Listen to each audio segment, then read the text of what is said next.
Mrs. Veal's ghost. Miss Veal was an unmarried lady of about 30 living with her only brother in Dover. She was a delicate woman, and frequently had fits, during which she would often stop in the middle of a sentence, and begin to talk nonsense. These fits probably arose from not having had enough food or warm clothes in her childhood, for her father was not only a poor man but also a selfish one, and was too full of his own affairs to look after his children. One comfort, however, she had, in a little girl of her own age, named Lodowick, who often used to bring her neighbour half of her own dinner, and gave her a thick wadded tippet to wear over her bare shoulders.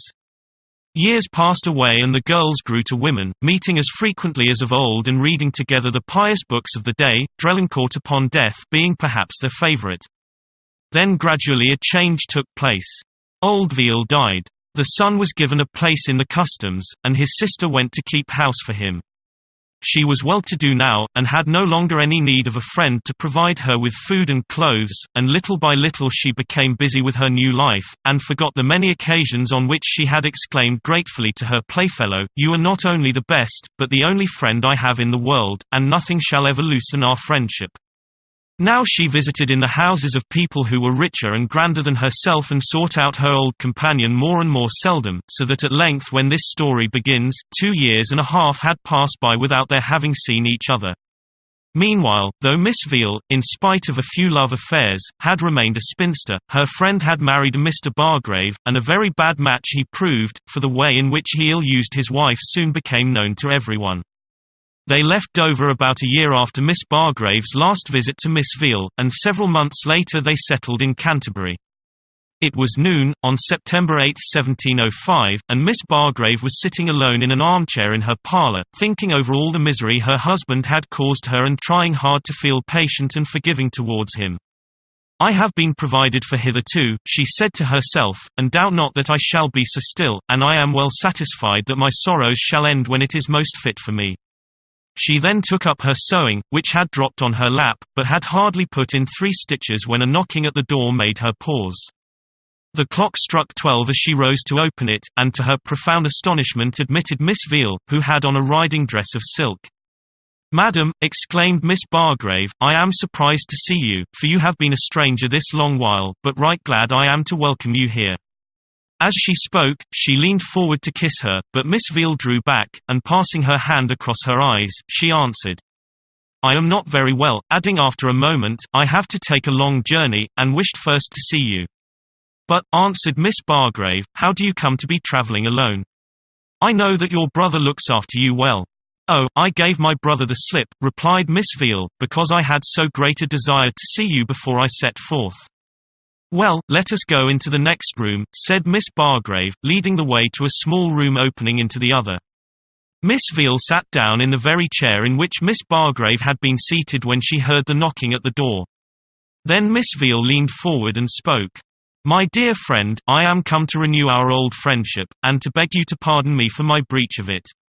If you can forgive me, you are one of the best of women." "Oh, don't mention such a thing," cried Miss Bargrave. "I never had an unkind thought about it, and can most easily forgive it." "What opinion can you have had of me?" continued Miss Veal. "I supposed you were like the rest of the world," answered Miss Bargrave, "and that prosperity had made you forget yourself and me." After that they had a long talk over the old days, and recalled the books they had read together, and what comfort they had received from Drelincourt's Book of Death, and from 2 Dutch books that had been translated, besides some by Dr. Sherlock on the same subject.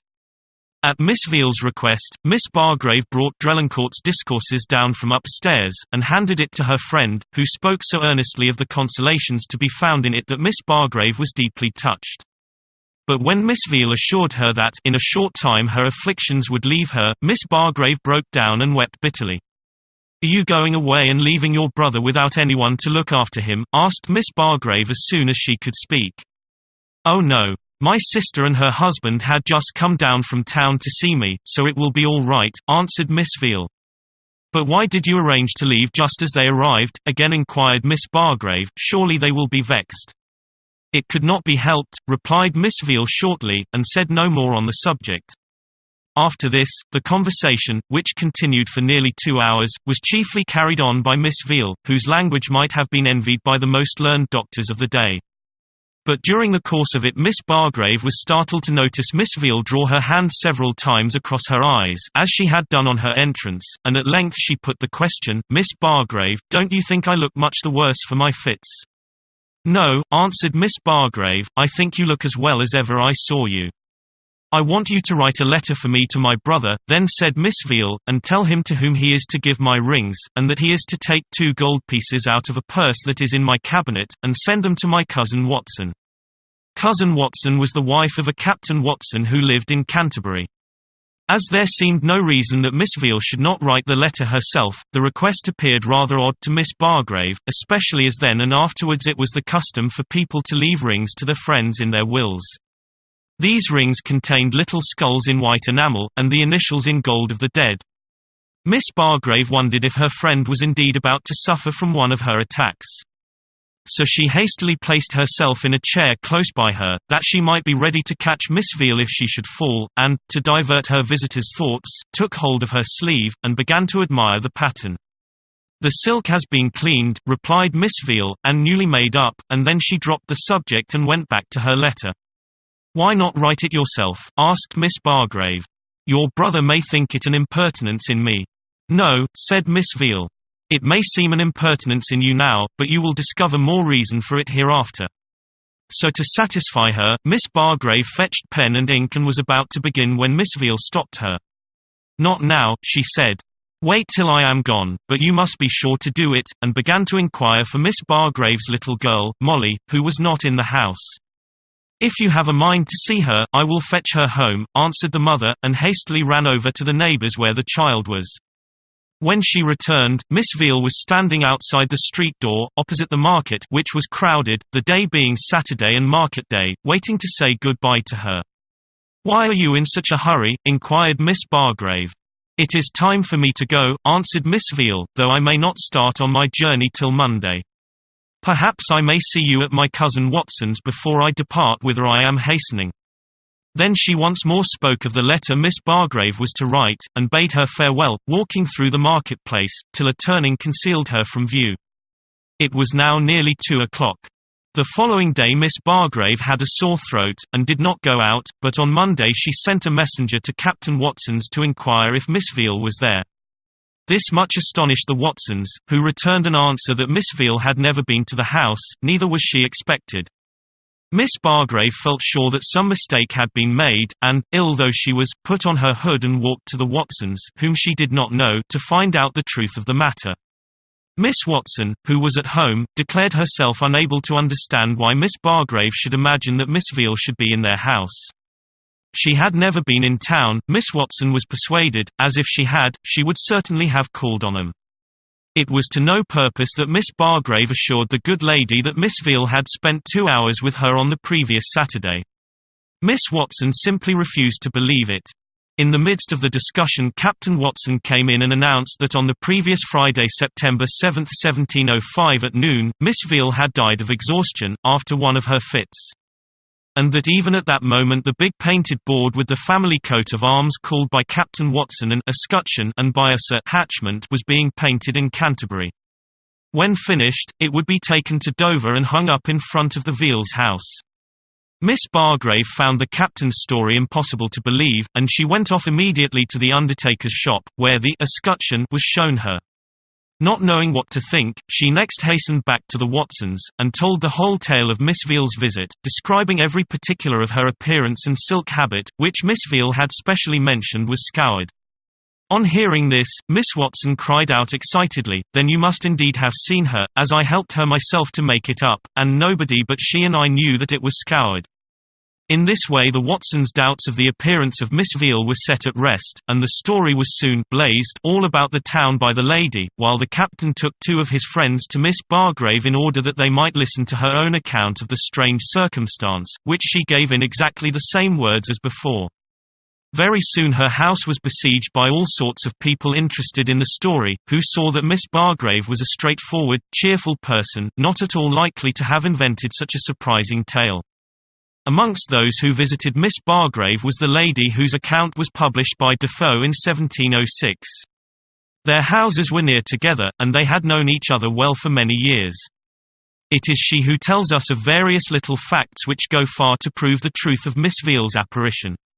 How it was discovered that the sister and brother-in-law to whom Miss Veal referred really had travelled from London to Dover in order to pay the family a visit but only arrived just as Miss Veal was dying. How the servant next door, hanging out clothes in the garden, had heard Miss Bargrave talking to someone for above an hour at the very time Miss Veal was said to be with her. And how immediately after Miss Veal had departed, Miss Bargrave had hurried into the lady next door, and told her that an old friend she feared she had lost sight of had been to see her, and related their conversation.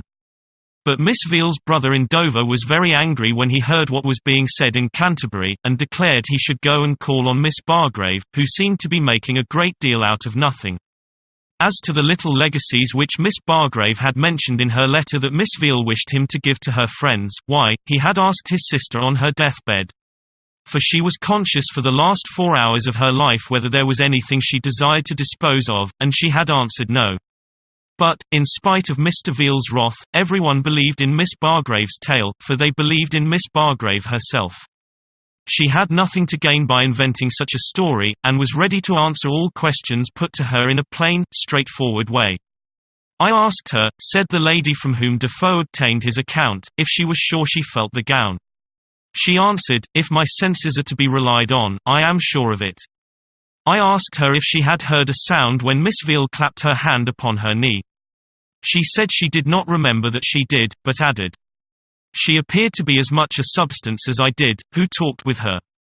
And I may be as soon persuaded that your apparition is talking to me now as that I did not really see her, for I was under no manner of fear. I received her as a friend and parted with her as such. I would not, she concluded, give 1 farthing to make anyone believe it, for I have no interest in it. From Defoe's day to this many people have read the tale, and several have held it to be a pure invention of the novelist. But some have taken the trouble to search out the history of the persons mentioned in it, and have found that they at any rate were real, and living in Dover and in Canterbury at the very dates required by the story.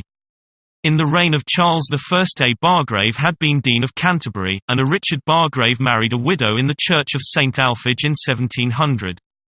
There had been also Veals connected with Canterbury, which is curious, and we find that a son of William Veal was baptized in St. Mary's, Dover, in August 1707. Now, as Miss Veal kept her brother's house when they moved into Dover, he must have married after his sister's death on September 7, 1705. And if we turn over the parish register of that very year, we shall see the burial of a Miss Veal on September 10. The Watsons are also to be found in Canterbury, and an old Mr. Breton in Dover, who was known to have given Miss Veal £10 a year. Of course it does not follow from this that, because the characters of the tale published by Defoe only 10 months after Miss Veal's death were actually alive in the very places where he said we should find them, Miss Veal's ghost did really appear to Miss Bargrave. But if not, why drag in all these people to no purpose? They could all have contradicted him, but the only person who did so was Mr. Veal himself, and he alone had a motive in disbelieving the appearance of his sister, as he may not have wished to hand over the rings which she had bequeathed to her friends, or to diminish the contents of the purse of gold he was driven to admit that she possessed. Once more, it is perfectly certain that Miss Bargrave told and stood by her story, for in May 1714 a gentleman went to see her and cross-examine her. Miss Bargrave said that she did not know the editor of her story, but that it was quite correct except in 3 or 4 small points. For instance, that she and Miss Veal had talked about the persecution of dissenters in the time of Charles II. Was omitted in the printed version. The gentleman then made the corrections by his copy of the book, and added a long note in Latin about his visit to Miss Bargrave on May 21, 1714.